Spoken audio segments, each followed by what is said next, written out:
السلام عليكم ورحمه الله وبركاته. حبايب قلبي عاملين ايه؟ يا رب تكونوا بالف صحه وبالف خير. اهلا بيكم في فيديو جديد ويوم جديد. الفيديو بتاعنا النهارده طبعا هنجرب طاجن الرز المعمر اللي انا عملته الفيديو اللي فات، بس مش انا اللي هقول رايي فيه لان رايي طبعا في حاجتي معروف. اللي هيقول رايه في الطاجن بتاعي النهارده عبد الرحمن ابني زي ما اتفقنا. اللي هيقول رايي في الاكل بعد كده عبد الرحمن.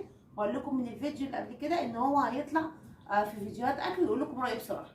فاحنا كده دلوقتي هيجي عبد الرحمن يقول لي رايه في الطاجن بتاعي. تعالى يا عبد الرحمن. ازيكم عاملين ايه؟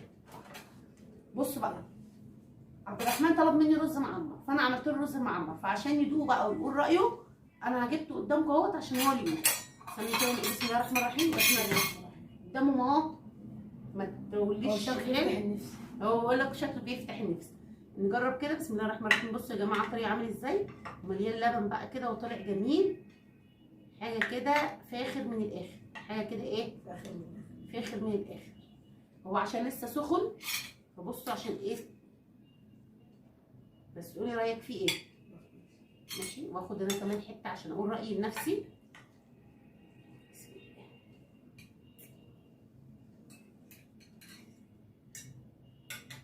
ابدا كده قولي رايك على كده. قول كده بقى وبص في الكاميرا كده قول لهم رايك ايه. بسم الله الرحمن الرحيم.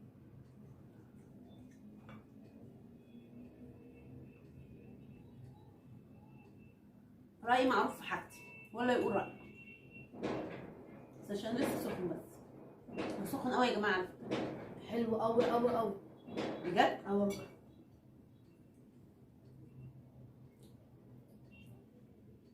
تحفه. حلو، عجب عبد الرحمن. الحمد لله الحمد لله. طبعا. طب سكره عامل ايه؟ بجد مظبوط والله. كل حاجه مظبوطه فيه، روعه. بصوا يا جماعه بقى، اللبن مظبوط فيه وسواه مظبوط وطعمه حلو قوي. قول كده كلم الناس كده. لا حلو والله. طب قولي بقى اكتر حاجه عجبك فيه. المسكر. مسكر. مسكر. ما هو مسكر، ما هو الرز معمر مسكر لازم يبقى، وانت مسكر لازم تبقى الحاجه مسكره زيك. احنا بنحب الرز المعمر اللي هو بيبقى بسكر، ما بنحبوش حادق، صح؟ لان ده بيبقى احلى يا جماعه. يعني في ناس بتعمله حادق وناس بتعمله مسكر وفي ناس بتعمله الاثنين، بيعملوا ده وبيعملوا ده، بس احنا هنا ما بنحبش الا المسكر. يعني ما بيتعمل حادق او رحت عند حد قبل كده ولقيته حادق مع ايه، مش ما عجبنيش. هو اكيد حلو بس انا ما اكلتوش بصراحه، ما حبيتهوش.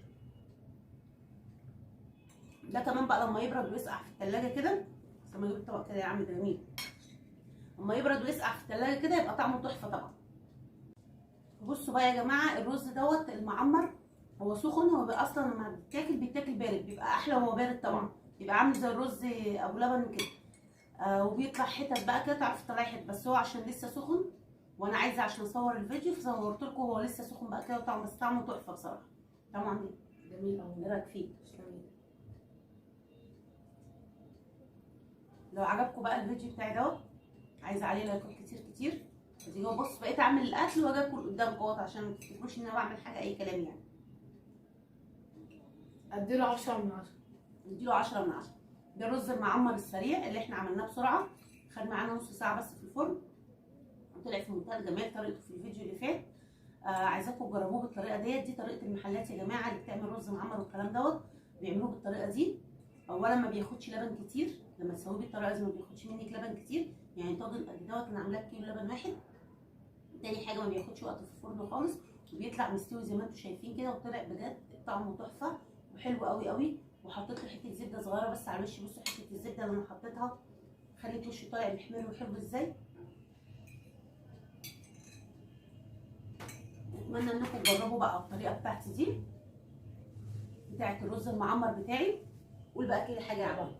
بصوا قبل اي حاجه هو الاكل جميل قوي قوي قوي بجد والله. ثانيا اعملوا بقى لايك واشتراك وسبسكرايب واكتبوا في الكومنتات بقى تسلم ايدك يعني. تسلم ايدك يعني اجبروا بخاطرها يعني. قولوا انتوا تجربوا الرز بالطريقه دي وجربوا الرز بالطريقه. جربوا الرز بالطريقه دي. كده الفيديو بتاعنا خلص النهارده. اقول لكم اترككم في رعايه الله والسلام عليكم ورحمه الله وبركاته. الى اللقاء في فيديو جديد مع عبد الرحمن. سلام. سلام.